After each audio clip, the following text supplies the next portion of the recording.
चम चम चम चम चम चम बरसूरी मीठा मीठा बरसूरी मीठा मीठा बरसूरी मीठा बरसूरी। कितना मजा आ रहा है ना बारिश में। वाह, कितना प्यारा वीडियो आ रहा है। कितना सुंदर जंगल है। ये पक्षी, ये जानवर बहुत ही अच्छे कैप्चर हो रहे हैं। और ये मेरे DSLR कैमरा में। अविनाश जंगल में फोटोग्राफी कर रहा था, तभी जंगल के कुछ कुत्ते उस पर अचानक से हमला कर देते हैं। हेल्प हेल्प, कोई है यहाँ, हेल्प हेल्प, बचाओ। ये तो किसी की चिल्लाने की आवाज है। लगता है आज फिर किसी जंगली जानवर ने किसी इंसान पर हमला किया है। हे भगवान, आप ठीक तो है ना? आपके शरीर पर तो बहुत जख्म आ गए हैं। आप एक काम करिए, आप मेरे साथ मेरे घर चलिए। अविनाश उस लड़की के साथ उसके घर पर चला जाता है। जी देखिए, मैंने ये हल्दी चंदन का लेप लगा दिया है। अब ये जख्म बहुत जल्दी ठीक हो जाएंगे। शुक्रिया प्रेरणा जी, जो आपने जंगली जानवरों से मेरी जान बचाई। अविनाश उसका शुक्रिया करके अपने घर आ जाता है और उसी के बारे में सोचने लगता है। कितनी सुंदर लड़की थी वो। लड़की तो मेरे दिल और दिमाग से निकल ही नहीं रही।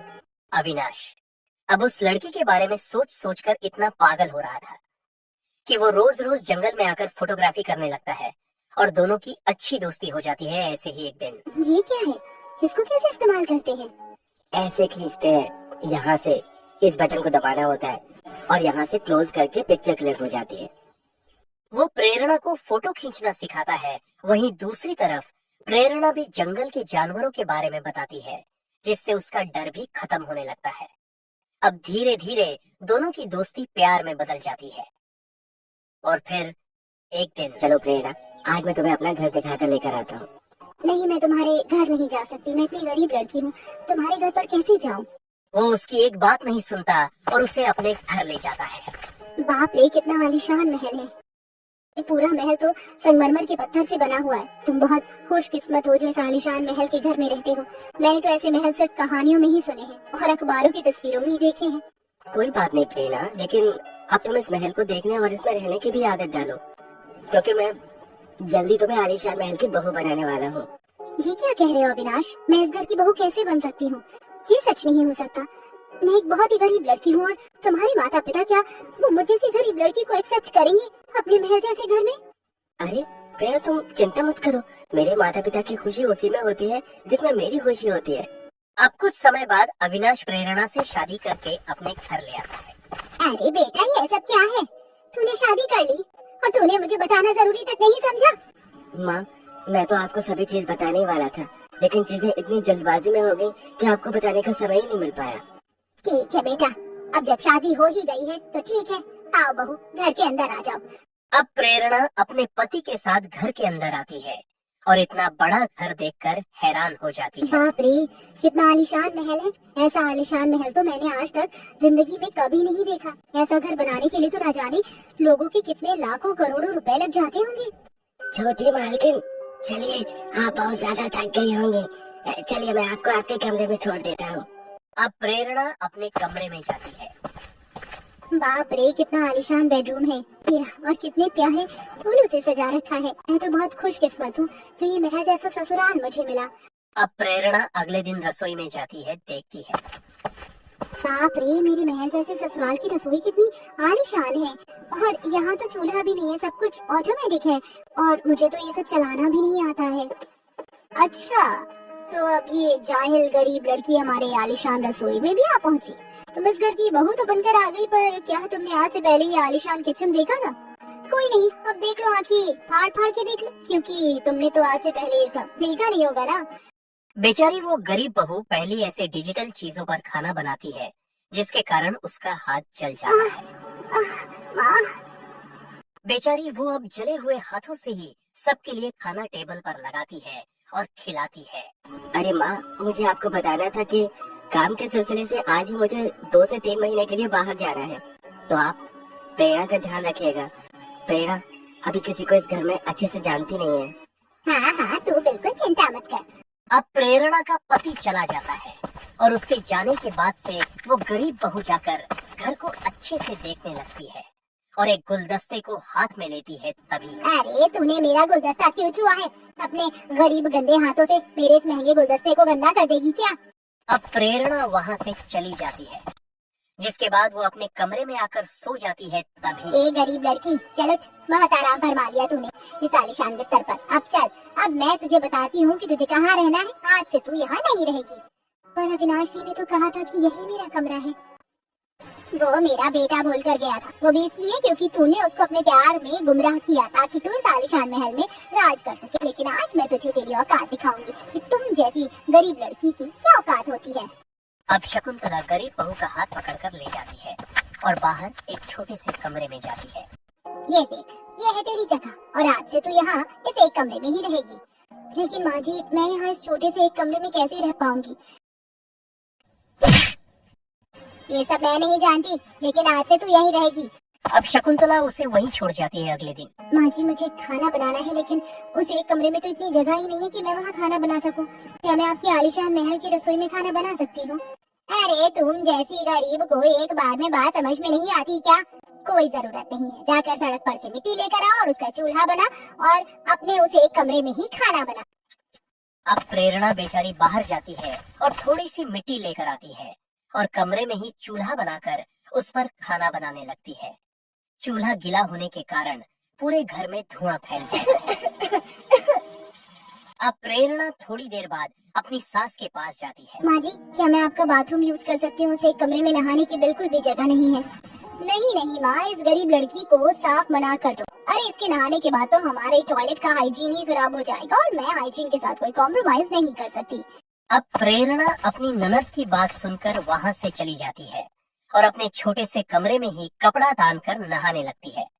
जैसे ही वो पानी डालती है तो सारा फर्श पर पानी फैल जाता है, चूल्हा भी गीला हो जाता है और बेडशीट भी गीली हो जाती है। हे भगवान, मेरे नहाने के कारण तो मेरा सारा चूल्हा गीला हो गया, फर्श पर पानी बिखर गया और मेरे बनाए हुए खाना भी खराब हो गया। अब मैं क्या खाऊंगी? बेचारी वो गरीब बहू जैसे तैसे अपने एक छोटे से कमरे में गुजारा करती है। अब जैसे जैसे समय निकलता है वो बीमार होने लगती है और शरीर से भी कमजोर हो जाती है। अब वो जाकर अपने कमरे में आराम करने लगती है। अब ऐसे ही एक दिन उधर अविनाश काम से वापस घर लौट आता है और उसे देखने लगता है। प्रेरणा, कहाँ हो तुम? प्रेरणा, प्रेरणा, मैं कब से तुम्हें ढूंढ रहा हूँ। हॉल में भी देख लिया, रसोई में भी देख लिया और तुम कमरे में भी नहीं हो। कहाँ हो प्रेरणा तुम? बड़े मालिक, प्रेरणा मैडम यहाँ नहीं है। आइए मैं आपको उनके पास लेकर चलता हूँ।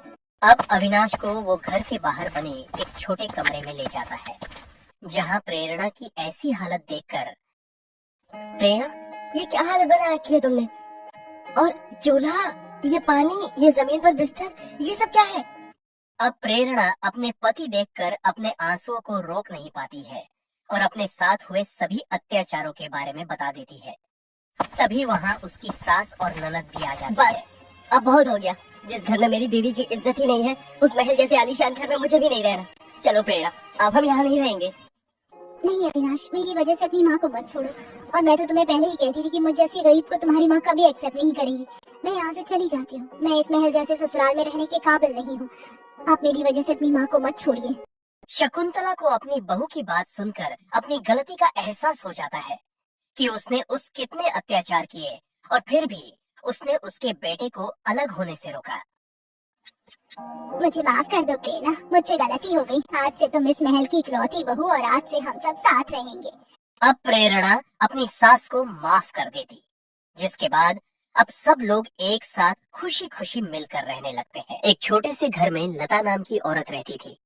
वो जब घर से बाहर निकल कर आई तो वहाँ पर उसे ढेर सारे गिफ्ट्स नजर आए। यहाँ फिर से फूल? हद हो गई। कोई बात कितनी भी बार समझा लो, लेकिन इन लोगों को समझ में नहीं आती है। अरे इतने सारे फूल और गिफ्ट्स, अब कौन रख गया? तभी वहाँ पर एक छोटा सा बच्चा हाथ में फूल लिए उसके पास आकर कहता है, आंटी आंटी, ये आपके लिए उन भैया ने दिया है। हद हो गई। अरे पहले तो पीठ पीछे देती, लेकिन अब तो खुलेआम ऐसे दे रही है। सच में ऐसे लोगों से तो भगवान ही बचाए। बस लड़की देखी नहीं कि पीछे पड़ना शुरू कर दिया। आखिरकार लता को इतना गुस्सा किस बात पर आ रहा था और आखिरकार एक शादीशुदा औरत को इतने सारे गिफ्ट्स दे कौन रहा था? इस बात को जानने के हमें कहानी में चलना होगा थोड़ा पीछे। लता अपने पति और बूढ़ी सास और ननद के साथ एक छोटी सी झोपड़ी में रहती थी। उनका परिवार गरीब था। अरे कीर्ति, तुम्हें कॉलेज नहीं जाना क्या? आज इतनी देर तक सो रही हो? अरे हाँ, इतनी ज्यादा नींद आ रही थी कि कॉलेज जाना है ये ध्यान में ही नहीं रहा। अभी जाकर तैयार हो जाती हूँ। ठीक है, जाओ तैयार हो जाओ, मैं भी तुम्हारे लिए कुछ नाश्ता बना देती हूँ। लता की ननद अब थोड़ी देर बाद में तैयार हो जाती है और कुछ समय बाद कॉलेज के लिए निकल जाती है। तो लता उसे बस स्टॉप तक छोड़ने जाती चलो है। मैं तुम्हें बस स्टैंड तक छोड़ देती हूँ। वैसे भी इस मोहल्ले के लड़के कैसे हैं तुम्हें अच्छे से ही पता है। भाभी, मुझे तो अच्छे से पता है, इस मोहल्ले में इतना समय बिता चुकी हूँ।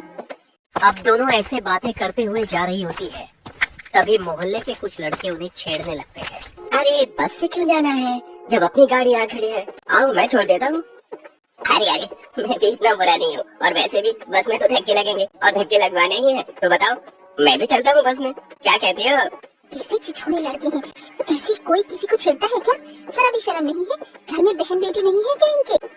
भाभी आप भी ना इनको कुछ मत बोलो, इनको मुंह लगाने से अच्छा है हम शांति से चले जाते हैं। ये तो होते ही हैं ऐसे बिगड़े हुए।